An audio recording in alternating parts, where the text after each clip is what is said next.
तो गाइज आज की इस वीडियो में हम लोग बात करने वाले हैं स्पैनिंग ट्री के बारे में हम लोग बात करने वाले हैं। सबसे पहले हम देखेंगे स्पैनिंग ट्री होता क्या है, स्पैनिंग ट्री को हम कैसे फॉर्म करते हैं। तो चलिए हम एक एग्जांपल के थ्रू मैं आपको समझाता हूँ स्पैनिंग ट्री कैसे फॉर्म करते हैं। स्पैनिंग ट्री फॉर्म करने के लिए सबसे पहली बात जो है, सबसे पहला जो कंस्ट्रेंट है वो अनडायरेक्टेड कनेक्टेड ग्राफ होना चाहिए। क्या होना चाहिए? अनडायरेक्टेड कनेक्टेड ग्राफ होना चाहिए।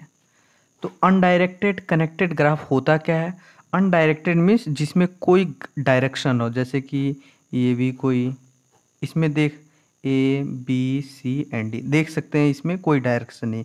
अगर यही इसमें डायरेक्शन हो जाता तो ये हमारा डायरेक्टेड हो जाता, ये हमारा क्या हो जाता? डायरेक्टेड।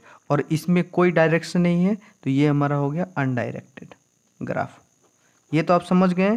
किसी स्पैनिंग ट्री बनाने के लिए सबसे पहला जो कंडीशन है वो हमारा अनडायरेक्टेड ग्राफ होना चाहिए।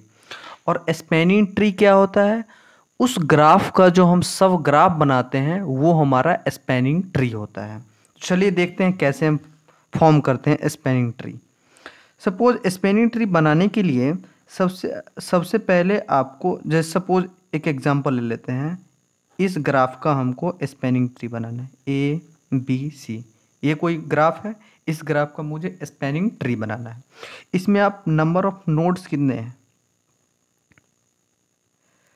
1 node, second node and third node. और स्पैनिंग ट्री में जो एज होगा, एज वो हमारे नोड से एक कम होगा। दैट मीन्स हम बोल सकते हैं n-1, that means n3 -1 is equal to 2। तो जो जितने भी स्पैनिंग ट्री होंगे वो हमारा उस स्पैनिंग ट्री में मैक्सिमम ऑलवेज 2 ही एज होंगे। तो चलिए देखते हैं कैसे क्या होता है। तो इसका स्पैनिंग ट्री क्या होता है? स्पैनिंग ट्री तो पहले ही बता दिए, किसी उस ग्राफ का सब ग्राफ जो होता है वही हमारा स्पैनिंग ट्री होता है।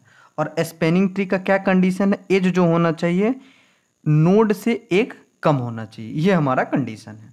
चलिए देखते हैं स्पैनिंग ट्री कैसे हम, चलिए आप 3 नोड है और हाँ, स्पैनिंग ट्री में सभी का सभी वर्टिसेस इंक्लूड रहना चाहिए, नॉट एक्सक्लूड।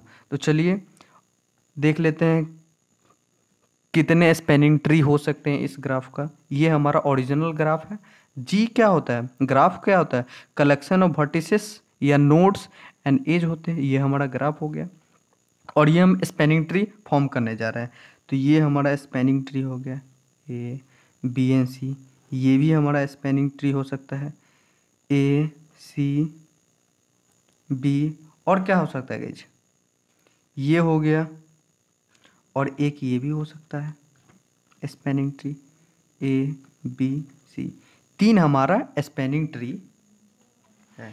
और बात करते हैं स्पैनिंग ट्री कितने हो सकते हैं, किसी भी ग्राफ का स्पैनिंग ट्री कितने हो सकते हैं। तो चलिए मैं आपको बताता हूँ। क्या बताएं हम? किसी भी ग्राफ का स्पैनिंग ट्री कितने हो सकते हैं। तो n⁻n-2 ये हमारा मैक्सिमम इतना हमारा स्पैनिंग ट्री लिख देते हैं। मैक्सिमम इतना स्पैनिंग ट्री हो सकते हैं। n क्या है? n है नंबर ऑफ नोड्स। और तो चलिए इस ग्राफ में आप देख सकते हैं, ये जो ग्राफ है इसमें नोड्स कितने हैं? नोड्स हमारा 3 है। तो इसका स्पैनिंग ट्री देख ली, एक स्पैनिंग ट्री है, सेकेंड स्पैनिंग ट्री और 3 स्पैनिंग ट्री।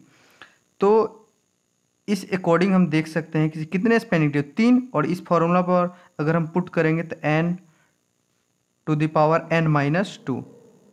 तो n हमारे पास कितना है? 3 है। यहाँ देख सकते हैं 1 2 3 नोड है। तो 3 3 -2, तो 3 1 इजकल टू 3।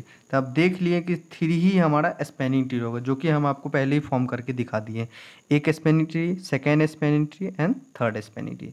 चलिए इसकी कुछ थ्योरी है वो हम देख लेते हैं। अब आई होप आप समझ गए होंगे कि कैसे हम स्पैनिंग ट्री को फॉर्म करते हैं। हाँ, स्पैनिंग ट्री जो होना चाहिए वो ग्राफ का हमारा सब ग्राफ होता है। सब ग्राफ मीन्स क्या, जो उस ग्राफ का कुछ पोर्शन हम उठा के रख देते हैं और उस सब ग्राफ में एज कितने होने चाहिए, नोड से एक कम होने चाहिए, इतने। यही हमारा कंडीशन है स्पैनिंग ट्री बनाने का। चलिए कुछ इसका थ्योरी है वो हम देख लेते हैं। A spanning tree of a graph, graph कैसा होना चाहिए मैंने आपको पहले ही बता दिया है, अनडायरेक्टेड कनेक्टेड ग्राफ होना चाहिए। Is just a sub graph that contains all the vertices and is a tree with no cycle. Means cycle हमारा फॉर्म नहीं होना चाहिए। A graph may have many spanning tree. Second point क्या है, a spanning tree is a sub graph of undirected connected graph, ये भी हम आपको पहले ही बता दिए हैं। अब यहाँ देखिए एज कितने होना चाहिए, edge of spanning tree is always n-1 edge होना चाहिए, where n is a number of nodes.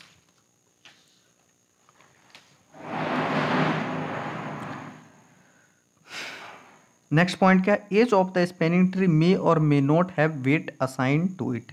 Wait assign का क्या मतलब हुआ, ये हमारा एज हुआ और इस पर कोई अगर वेट है तो भी हमारा क्या है, यहाँ पे देख सकते edge of the spanning tree may और मे नॉट हैव, मतलब हो भी सकता है और नहीं भी हो सकता है। दैट मीन्स एज पे वेट हो भी सकता है और नहीं भी हो सकता है, इसका ये मतलब हुआ।